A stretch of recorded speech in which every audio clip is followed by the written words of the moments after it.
पारंपरिक गीत के धुन बाजे लगता धुआं खड़ा हो जाए। हर बार तो हमनी के इनकर एक्सप्रेशन कमाल के बात करबे करेनी जा। अच्छा तो काहे ना अब की बारी कुछ नया तरीका से गा के छठ मनावल जा। पूजो में नया तरीका होला का? हाँ जी कुछ गाई ना। पहले तो ही शुरू कर। हाँ तो सुने पेन्हे ना बलमा जी पिया फुल फीलिंग करने वाला एकदम घाट और के अरे गीत धुआं खड़ा हो जाला। हर बिहारी के धुआं खड़ा हो जाला जब ये सुनने के मिले है। चाही बसा के बहनिया जो बहनी लेके चलब घाट बहनी लेके चलब काजी पुरानी के नियन गावे लगनी तनी डीजे में गाई डीजे में। कैसे तू ही शुरू कर। हाय से पेन्हे ना बलमा जी पियरिया ए जी पेन्हे ना बलमा जी पियरिया पारंपरिक गीत पे डांस करे के मजबूर हो गए। चिया क्लेश का सब क्लेश जी रामबा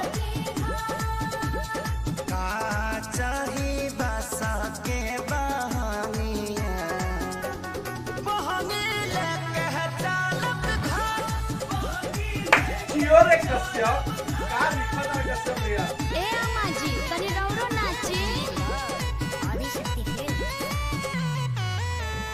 बाट जे पूछेला बटोहिया इनका एक्सप्रेशन भैया तक ये गावत है वैसे एक्सप्रेशन है बटोहिया लास्ट में आलाप जाता वो मतलब पहले बड़ी के करा लहर अंदर से ये है। हां ये है ऐसा मतलब लिपसिंग कर रहा बड़ी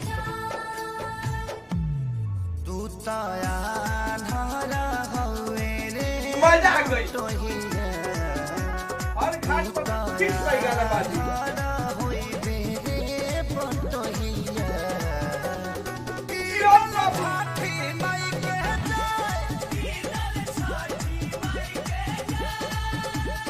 का चाही बसा के बहनिया तब हम ही ना चाहता ना जाय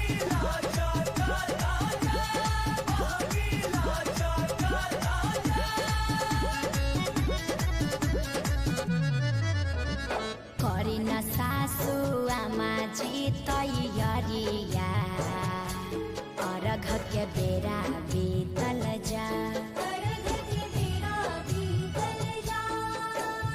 पेन्हे नारी सबके बेटा के नाम तैयारिया बेटा के नाम बदल बड़े दौरा घाटे का पर लिपसिंग बच्चा जब हम एक्सप्रेशन देखा था मम्मी हम तली थथी घाट दिल छोड़े। अरे तू का करे जइबो पराका फोड़ के हमार सारी जरइबो।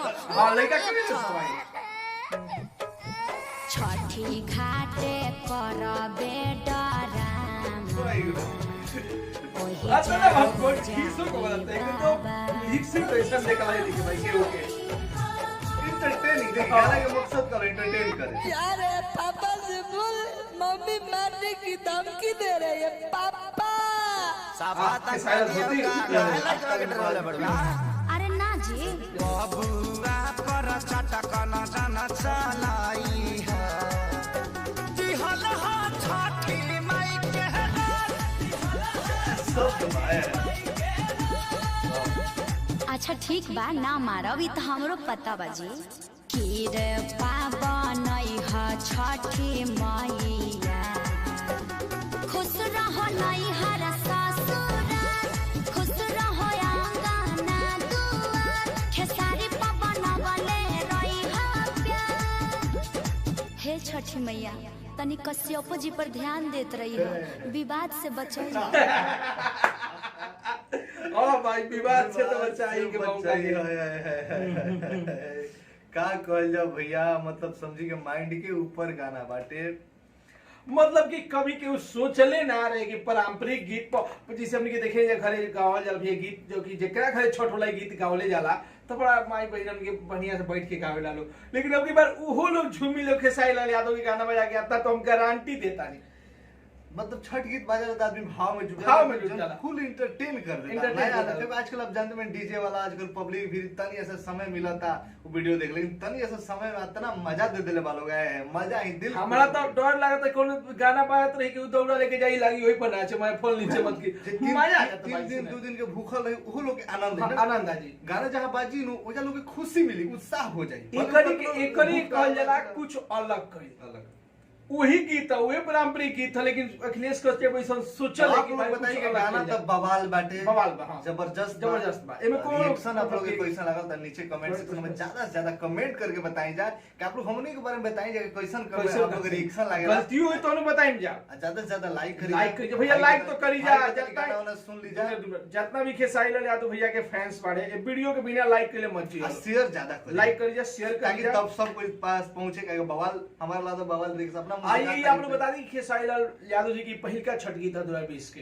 अब वीडियो ही डायरेक्ट धमाके देर में हमारा लगा था छठ में बवाल मचा दी गाना। और आप लोग बता दी कि ओरिजिनल वीडियो के लिंक हमके डिस्क्रिप्शन में देले बन जा, और साथ ही साथ भैया के गाना के भी छठ वीडियो रिलीज भेज बा वो गाना के डिस्क्रिप्शन में हमके लिंक देले बन जा, तो जाके दोनों ही गाना के देखी जा, अपन प्यार दुलार आशीर्वाद दी जा, और तिवारी ब्रदर्स के ऑफिशियल चैनल के जरूर ही सब्सक्राइब कर ली जा, और घंटी वाला बटन दबा लीजिए, कोनो भी रिएक्शन डाली जा आप लोगों के पास सबसे पहले पहुंचे। तो मिलते हैं भैया अगला वीडियो में एगो नया रिएक्शन के साथ है, तब तक के लिए बाय बाय, टेक केयर, जय भोजपुरी।